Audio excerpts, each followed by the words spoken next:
On the evening of June 29, 2026, the football world witnessed one of the most stunning upsets in recent World Cup history. In the round of 32, the four-time world champions, Germany, were eliminated by Paraguay. The match ended in a 1-1 draw after 120 minutes of intense physical play. Julio Enciso scored the opener for the South Americans in the 42nd minute, followed by an equalizer from Kai Havertz in the 54th. In the subsequent penalty shootout, Paraguayan goalkeeper Orlando Gil made two crucial saves to secure a 4-3 victory. This result sent shockwaves through Europe, but for students of the game, it was the continuation of a long-standing historical trend. Despite the immense financial superiority of European football, South American nations consistently find ways to dismantle European giants. In the history of the FIFA World Cup, teams from CONMEBOL and UEFA have faced each other directly 246 times. In those head-to-head matches, South American teams lead with 100 victories, compared to Europe's 89, with 57 matches ending in draws. Furthermore, in World Cup finals contested directly between European and South American nations, South American teams hold a significant historical advantage. This statistical dominance is puzzling when we analyze the economic disparities. The combined market value of the European leagues dwarfs that of South America,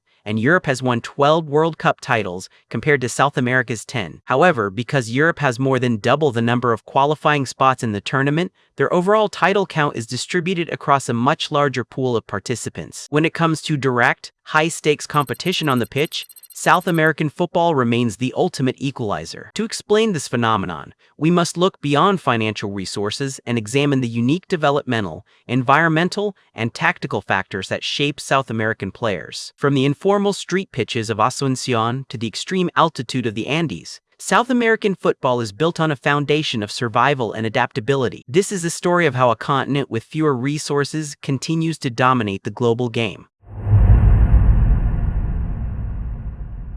The foundation of South American football dominance begins in early childhood development, specifically through unstructured street football and futsal. In late 2014, former Arsenal manager Arsene Wenger analyzed this development when discussing the attributes of South American strikers. Wenger noted, "Maybe it's because in Europe street football has gone.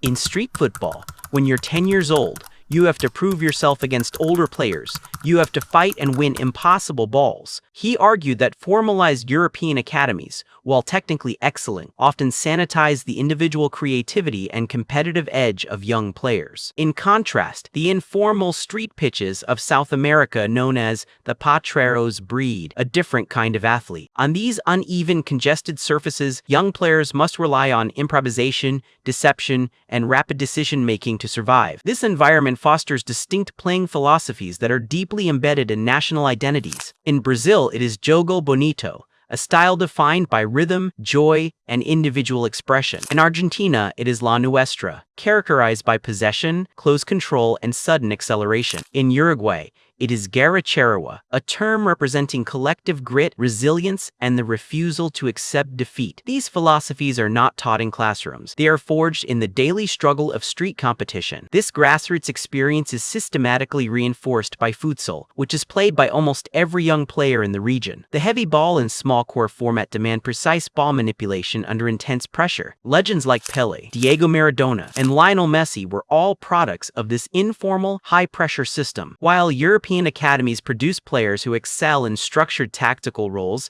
South American environments produce players who can break those structures through individual brilliance. It is this raw, unpredictable talent that makes South American players highly sought after by the world's richest clubs. However, this massive export of talent to Europe led many analysts to believe that South American national teams would eventually suffer. Between 2006 and 2018, Europe won 4 consecutive World Cups, leading to claims that the tactical gap had become permanent.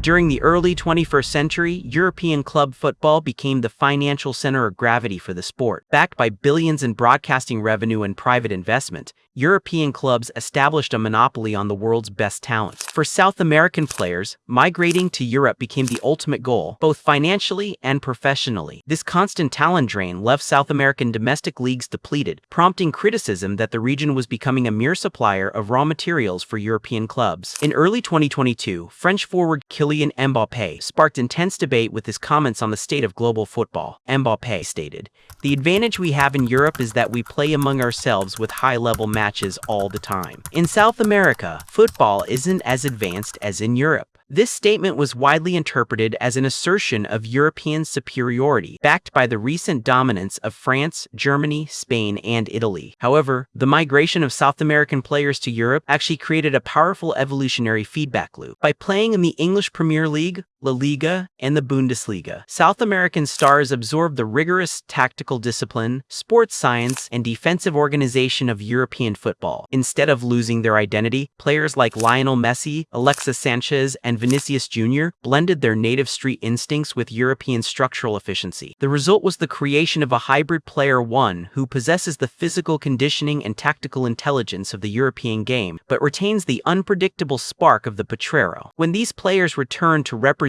their national teams, they bring the best of both worlds. And to qualify for the World Cup in the first place, they must compete in an environment that tests their physical and mental limits to the absolute maximum, a process that many managers and players describe as the most difficult qualification campaign in world football. The competitive intensity of South American qualification is unique in international football. Unlike Europe, where 55 nations are divided into multiple groups, often resulting in highly lopsided matches, CONMEBOL features a single, 10-team league. Every team plays each other home and away in a grueling 2-year round-robin format. Former Real Madrid and Chelsea manager Jose Mourinho highlighted this contrast in a 2017 interview. Mourinho stated, "The European qualifiers bore me, while the South American qualifiers excite me. The football is serious, and the competition is real. In South America, there are no easy matches against microstates. Every opponent is an established footballing nation with a passionate fan base." Lionel Messi has also consistently pointed out the difficulties, stating, "The qualifiers are very difficult. It takes a lot to win as a visitor and also at home." Beyond the competitive density, the geographical and climatic extremes of South America present unprecedented physical challenges. Teams must travel thousands of miles to play in vastly different environments within a single international window. The most famous of these challenges is playing at high altitude. In La Paz, Bolivia, the Hernando Siles Stadium sits at over 3,600 meters above sea level. The thin air reduces oxygen intake, accelerates fatigue, and alters the flight dynamics of the ball, making it move faster and unpredictably. Teams also face high-altitude matches in Quito, Ecuador at 2,800 meters. Conversely, playing in Barranquilla, Colombia, requires competing in intense tropical heat and 90% humidity. These extreme shifts in climate and elevation, combined with long-distance travel and hostile stadium atmospheres, act as a grueling selection process. It forces South American squads to develop immense mental resilience and tactical flexibility. Teams are constantly required to adapt their style of play, defensive shapes, and energy expenditure to survive. By the time a South American team qualifies for the World Cup, they have been battle-tested in a way that no European team can replicate. They are physically resilient, mentally tough, and tactically prepared for any scenario. This combination of street-bred creativity, European tactical refinement, and the brutal CONMEBOL qualification process has defined the modern era of the sport. In 2022, Argentina broke Europe's 20-year hold on the World Cup, defeating France in one of the greatest finals ever played. And in 2026, the trend continues, as demonstrated by Paraguay's tactical masterclass against Germany. The Paraguayan squad, forged in the defensive battles of South American qualifying, displayed the discipline to contain the German attack and the clinical composure to win on penalties. South America's dominance does not rely on financial power or state-of-the-art infrastructure. It relies on a culture that lives and breathes the game, and a system that tests and tempers its players in the harshest conditions. While Europe continues to build highly structured machines, South America continues to produce footballing artists who have learned how to fight. And that is why, despite the economic gap, South American football remains at the very pinnacle of the world game. Please share your thoughts on the tournament in the comments below.